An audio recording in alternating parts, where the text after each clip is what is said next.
Sarah Lopez sort du silence après sa séparation avec Tom. La jeune femme ne va pas bien et se sent frustrée de ne pas avoir d'explication sur les raisons de la rupture.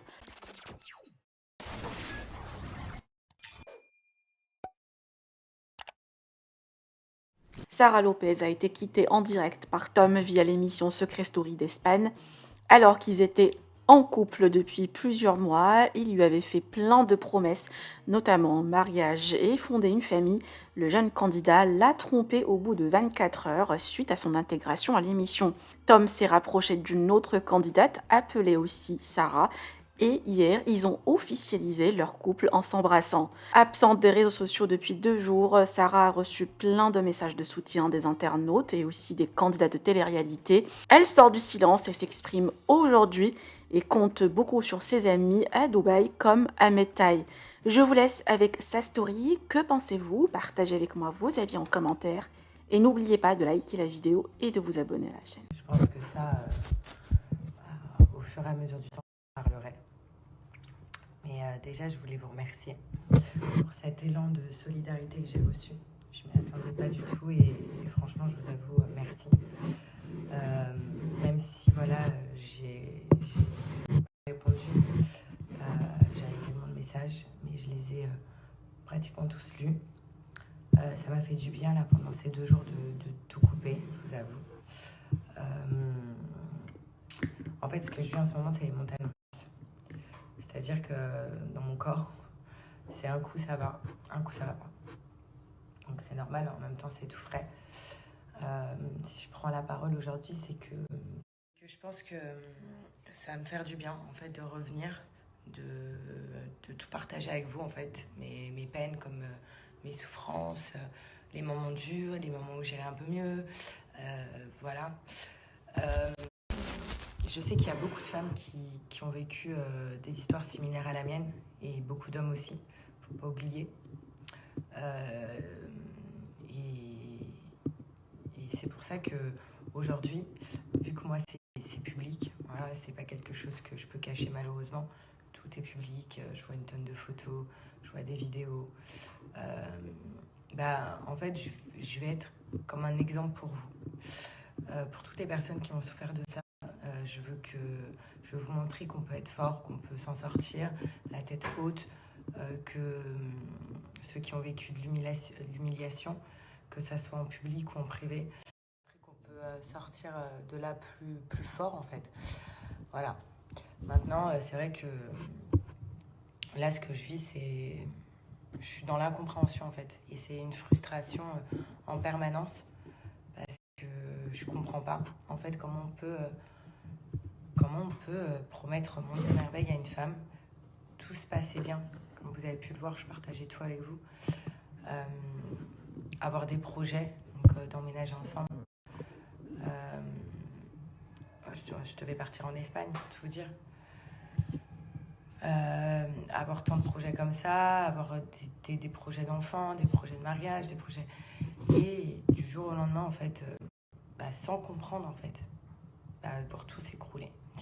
Et c'est ça qui me bouffe et qui me ronge de l'intérieur, parce que c'est la frustration, c'est de ne pas comprendre, de ne pas pouvoir répondre à mes questions.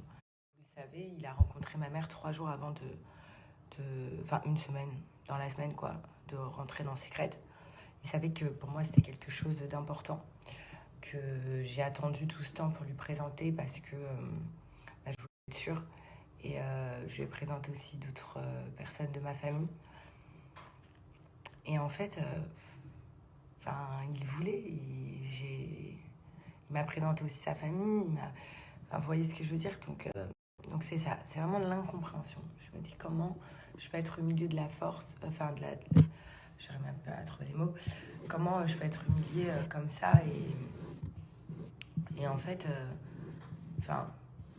comment il peut me dire ça sans peine, sans rien, me dire c'est terminé sans explication, et du jour au lendemain embrasser une autre fille. Et ça, voilà, et puis je le vois partout en plus, donc c'est ça qui me peine. Puis dire qu'il est tombé amoureux en 24 heures, dire qu'il pense pas à moi. La fille, elle porte quand même le même prénom que moi, donc dans ma tête aussi il y a ce truc qui me dit mais il peut pas ne pas penser à moi, parce que elle s'appelle comme moi, donc automatiquement, il doit penser à moi, en fait. Enfin bref, je vous avoue que je m'accrochais au début, c'est pour ça que j'effaçais pas les photos. Par espoir qu'il revienne à la raison, que je comprenne une bonne raison, pourquoi il fait ça. Mais en fait, non, il n'y a plus de raison là. Je sais pas. C'est pas la personne en fait dont je suis tombée amoureuse, je vous le dis. C'est pas cette personne-là. Vous l'avez pu le voir aussi, beaucoup d'entre vous l'aimaient notre couple. Donc, et puis j'étais heureuse et c'était la première fois que je m'étais autant investie dans une relation, pour ceux qui me connaissent. Vrai, autant. Maintenant, je regrette rien, ça a été bénéfique pour moi dans le sens où là, je me suis complètement lâchée. J'ai vécu à 100% cette relation. Maintenant, ce qui est le plus dur, c'est l'acceptation. Voilà. Accepter le pourquoi il m'a fait ça. Qu'est-ce que j'ai fait pour mériter ça. Et voilà, donc c'est pour ça que je vous dis, je pense que je vais revenir. J'en ai besoin. J'ai besoin de parler avec vous. J'ai besoin de vous exprimer ce que j'ai dans mes tripes, ce que je ressens. Ça va pas être facile. Je vais avoir des coups de mou, je vais avoir des coups de joie. Comme je vous dis, mon corps il passe dans tellement d'émotions en ce moment que même mon corps il n'arrive plus à gérer. Donc voilà, je vais essayer de reprendre ma vie, reprendre mes petites habitudes, reprendre mon quotidien. Parce que je me rends compte que ces 2 derniers jours, j'étais limite en train de me renfermer sur moi. Je restais chez moi, je restais au lit, je me préparais pas. Voilà. Et d'ailleurs, je voulais remercier aussi déjà tous les gens qui me soutiennent, tous les messages, et aussi mes amis. Désolée à ceux à qui j'ai pas encore répondu. Je sais que vous n'avez pas forcément la force de parler de tout ça. Et merci aussi à tous les gens qui se reconnaîtront, qui m'ont aidé à Dubaï, qui sont restés avec moi nuit et jour, ceux aussi qui veulent me voir. Voilà. Et qui ont pleuré avec moi. Et donc voilà, donc ça je voulais vous remercier. Comme je vous disais, j'ai montré à toutes ces femmes qui vivent ou qui ont vécu ce moment-là, parce que j'ai reçu des témoignages atroces, et aux hommes aussi qui ont vécu ça, parce que je pense qu'il y a aussi des lâches aussi bien chez les hommes que chez les femmes. Voilà. On va sortir de tout ça plus fort. On va s'aider, on va s'entraider, et comme je vous ai dit, je vais tout vous montrer. C'est comme ça, j'ai choisi d'être une personnalité publique. J'ai choisi de tout montrer sur les réseaux, même si je vous avoue que j'aurais préféré qu'ils sortent de cette émission et que tout se passe bien et que tout se passe comme avant. Mais malheureusement, ça n'a pas été le cas, donc je vais essayer d'aller de l'avant et avec vous. Et merci encore.